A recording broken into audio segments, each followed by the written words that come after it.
Hi, welcome to Cadence Chiropractic. I'm Dr. Nelson. I had the opportunity to meet you last time, and I really appreciate you coming back in today. I really look forward to being able to serve you. It means a lot to me for you to trust us with your health and to trust us that we're going to be able to make those changes for you in your life to be able to help you meet your health care goals. And so one of the things that we're going to do is we're going to spend just a little bit of time, about 9 minutes, just to run through this slideshow really quick, because I think the most important thing that I can provide as a doctor is education. You might have noticed from the first visit that when you came in that we focused a lot on education, because I want you to know exactly what we're doing here and why. And really when it comes down to it, education is the most important thing for you to have good outcomes. So when we look at this, this is going to take about 9 minutes just to run through it really quick, okay? So first of all, one of the reasons that I do this education part is because as a country here in the US, we rank 37th in the world in healthcare outcomes, which actually puts us last in the industrialized nations. Now, it's not all bad news. We are number one in terms of spending, so it's not great. We get low outcomes, high cost. And really what it comes down to is the reason that that happens is we focus on crisis care or sick care. So for example, if you think of something like a heart attack, if you have a heart attack, the US is a really good place to do it because we're great at keeping people alive. We just have a lot of heart attacks. So if you think of this from a chiropractic standpoint, the number one reason that people come to me is because they have back pain and neck pain. Now they do that because we're really good at taking care of it. But according to the CDC, back pain and neck pain is the number one reason for disability in the US. And if you have back pain and neck pain, you know how bad it is because it affects everything you do. You do everything with your spine. It's always there. So also according to the CDC, the number one reason for an opioid prescription is back pain and neck pain. And if you look at like the standard medical response, we don't have a lot of options available, right? It's either take this pill, take this muscle relaxant, it'll help for a little bit, just cover up the symptoms so that you can get to sleep again. But when it comes down to it, we really only have drugs or surgery.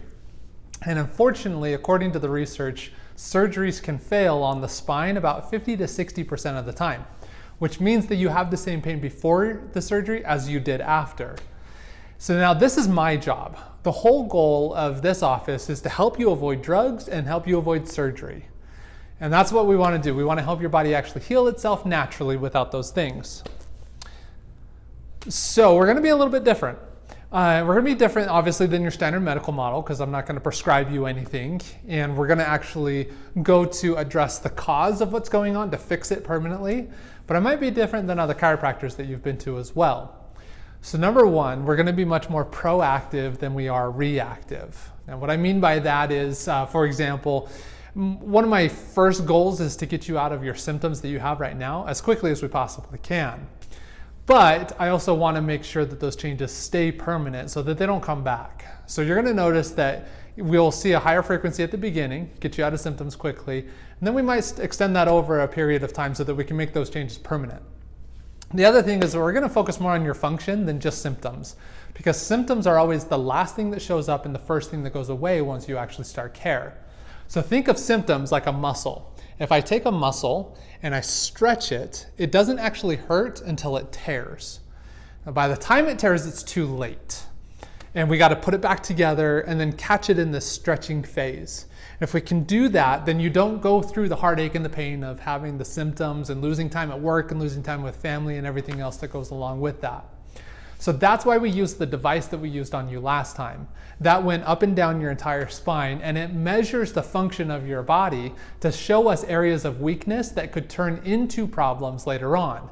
So once symptoms go away here under care, we're going to use that function basis and that assessment to be able to actually see areas of those weaknesses so that we can address them now and not let it progress into anything else. That way you can be healthier. So now the way that I actually change the function of the body is through your nervous system. So this is one of the most important things that I talk about. This is an example of how we're going to actually change the function of your body. So this was a study done in 2011. It was looking at patients with MS or multiple sclerosis, which is a degeneration of your nervous system. What they found was a link between an injury to the spine and the development of MS a few years later. So this particular patient was in a car wreck about 7 years before the study. So what we're looking at here is an MRI. Now, this is the chin, this is the back of the head, and this is the neck. The gray line right here is called the brainstem, and the white around it is called cerebral spinal fluid. Now that fluid is important because it puts nutrients into your brain and it pulls trash out. And what they found were these white arrows right here that are pointing to the neck. These are actually the misalignments in the spine. If you remember last time, we talked about these as being called subluxation, but they were actually blocking the flow of the fluid around the brain. With nothing there to put nutrients in or pull trash out, this particular patient developed MS. So then they did another study before and after chiropractic adjustment that showed that it increased the flow of the fluid and the symptoms of MS decreased, which is really cool. That also shows why this adjustment focuses on your function overall and why we focus so much on your health overall. Really, my goal is that I want you feeling better, but more importantly, I want you functioning better because that's what optimal health is. So what we see here is as we increase that flow of the fluid, it can help your body actually function better. And we do see changes. So this is why we talk about things that you wouldn't typically associate with another chiropractor. So things like high blood pressure, stomach problems like gastric reflux or heartburn, infertility in men and women, in kids, things like bedwetting and ear infections.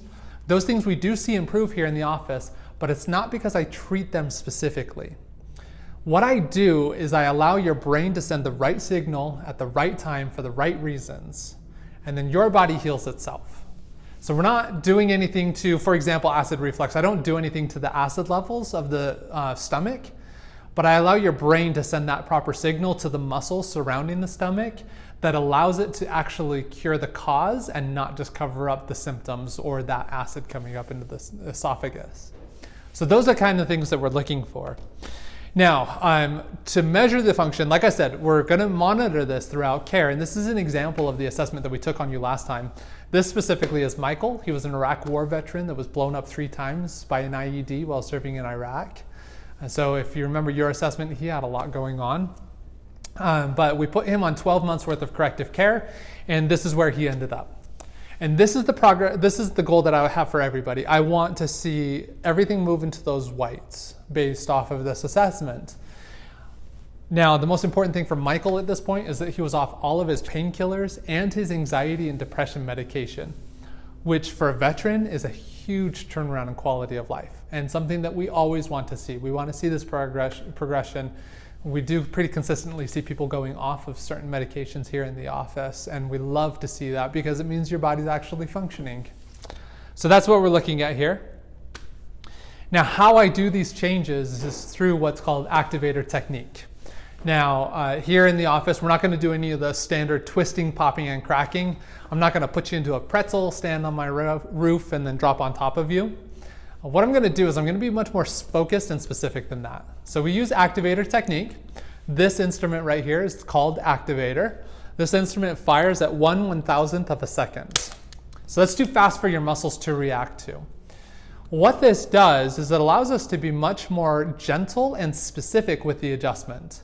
So here in the office, you're just going to lay face down on the table, perfectly relaxed. I'm going to use this. If the bone's out of place, place it there. It fires and moves it back into position. So one of the benefits to this is that it uses speed, which means I can decrease the amount of mass and to create force. It also is much more accurate because if I use my hands, I'm on multiple bones anytime. Whereas with this, I can be on the one that needs to get adjusted and leave everything else alone. So this gives you more stability in your spine long term, making the changes more permanent as well. And those are the kind of changes that we want to see. Now, if we took images on you last time, I will be in just a couple minutes to go over those images specifically with you, as well as go over your case and my recommendations. But before we get there, just so you know what I'm looking at in those images, I take them for two reasons. The first is for what's called pathology. So that would be something physically wrong. Something like a fracture, disc herniation, arthritis, scoliosis, something like that. The other reason I take it is for structure, because you should have, for example, your spine straight up and down from front to back, and then 3 curves in your spine. So like one in your neck, mid back, and low back. Those curves act as shock absorbers for your body, whereas the front and back, the straight up and down, gives you stability. So those curves from the side, if you look at those curves, they have this nice little shock absorption every time you pick something up or move or walk. If you lose that curve and it straightens out like this, there is nowhere for force to go. And so what ends up happening is all of the force gets jammed straight through the joints all the way down. And so you can lead to like early degeneration and arthritis or disc problems by that happening. So take for example Leslie here. Leslie, she came in with headaches, migraines, dizziness, and nausea. And you can see her first image is basically straight up and down. In fact, I did measure it at 0 degree curve. Now, for a reference point, it should be 32 to 35 degree curve. So what we did is, again, put her on 12 months of corrective care to be able to make the permanent change. And this is where she ended up, which is 28.3 degrees.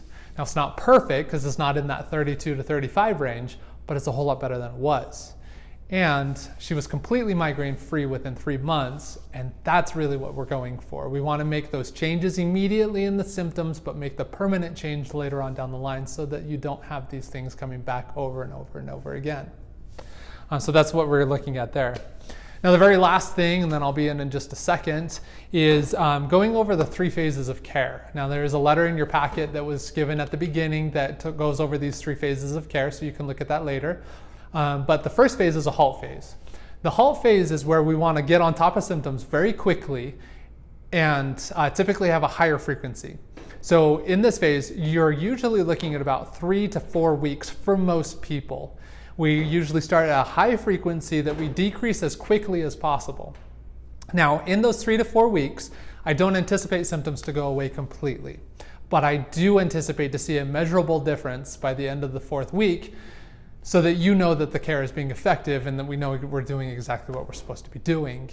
Now, in this phase, it can take people a little bit longer and sometimes a little bit shorter. Main things that I look at when I'm creating a care plan is looking at other complicating health factors. So for example, the younger you are, the faster you will move through this phase. It's kind of a known thing that you just bounce back from everything. But other factors are like male and female. Females are typically just a little bit faster than males. Other health factors, like if you have diabetes, heart disease, lung disease, any of those things can slow down how quickly your body is going to heal. Most people, again, 3 to 4 weeks. Then you move into this stabilization phase, which is by far the most important. This is where I want to make things permanent, to actually stay that way. So this takes a lot more time. And this is just like wearing braces.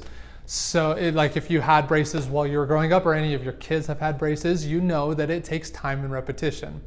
I do a manual therapy. What I mean by that is that I do something physical to you that requires repetition to become permanent. And so that's where the stabilization comes in play. So it's a lower frequency, but more time. And then the last phase is restoration, which is where I would like to get everybody. I want to get you there so that you're in the right place, your ligaments are strong, your muscles are tight, and all I have to do is just keep you there. So it'd be kind of like to the dentist every 6 months. We recommend that people stay on top of the stress that they go through and make sure to keep healthy and strong. Now, each visit after this should only be 10 to 15 minutes, so you can just come in, get corrected, and get back to what you need to. And if you have any questions, I'm going to be in just a second. I really appreciate you, again, taking time out of your day to come and to trust us with your health. And I look forward to being able to help you meet your goals and make sure that we take care of you as best we possibly can. So thank you, and we will see you soon.